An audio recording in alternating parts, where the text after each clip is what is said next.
नमस्कार मुलांनो, आपल्या आजच्या गोष्टीचं नाव आहे दानत.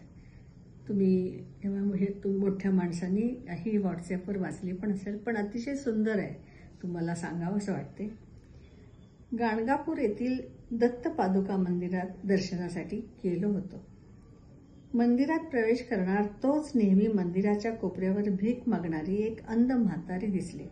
सुरकुतल्या चेहऱ्याने व कृश हाताने ती मंदिराचा दरवाजा चाचपडत होती.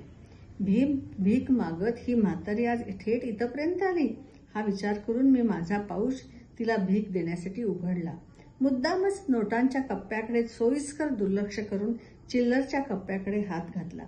त्यातही हाताशी आलेल्या 10 व 5च्या नाण्याला सोडून सगळ्यात छोटं 1 रुपयाचं नाणं काढलं आणि स्वतःला दानशूर माणूस समजून देवाच्या अगदी समोरच तिच्या हातावर, ज्यात अगोदरच काही नाणे होते, ते नाणे टेकवलं.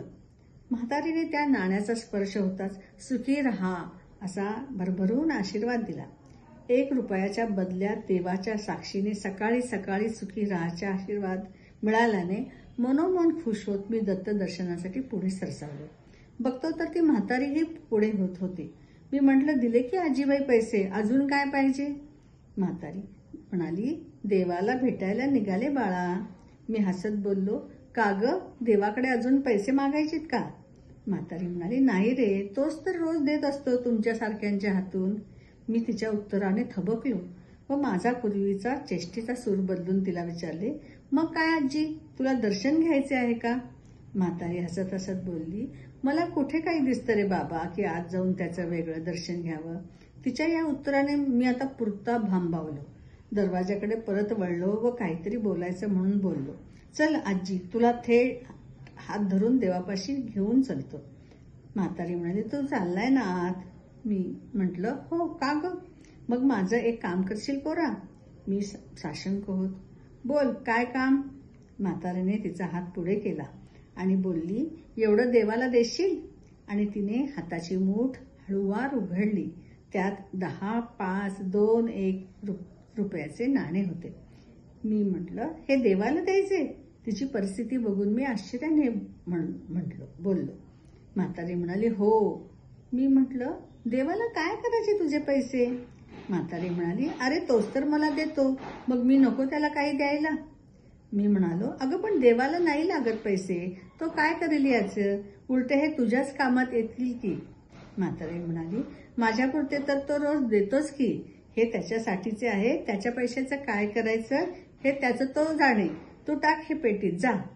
एवढे बोलून ती अंध म्हातारी तिच्या रोजच्या जागेकडे परत निघाली देखील, निष्कामपणे, देवाला काहीही न मागता, देवाची झोळी भरून.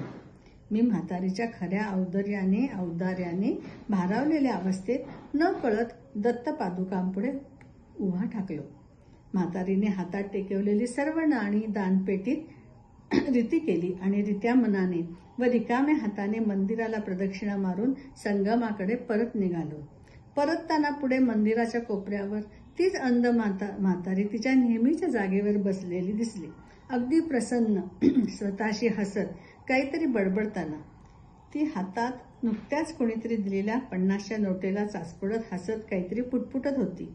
कुतूहलापोटी मी ती काय पुटपुटते हे ऐकण्याचा प्रयत्न केला.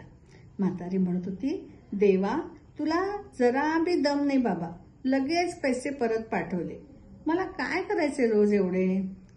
थोड्या वेळापूर्वी 1 रुपयाचं नाणं टेकवणारा व्यवहारी माणूस मी परत एकदा निशब्द झालो, एकदम हरवलेला. कधी त्या म्हातारीकडे बघत होतो तर कधी दूर गाभाऱ्यात बसलेल्या न दिसणाऱ्या त्या दत्ताकडे. कळतच नव्हतं कोण मोठं. रोज न चुकता या दीन दुबळ्यांची काळजी करणारा तो परमपिता परमेश्वर की श्रद्धा व विश्वासाने त्या देवाचीही झोळी भरणारी ती अंध म्हातारी. देणाऱ्याने देत जावे, घेणाऱ्याने घेत जावे, घेता घेता देणाऱ्याचे हात घ्यावे. श्री गुरुदेव दत्त. नमस्कार मुलांना. कळलं ना तुम्हाला की आपल्याकडे जरुरीचं जेवढे लागतात तेवढेच ठेवून बाकीचं दान करावं. ही वृत्ती त्या अंध आजींची होती.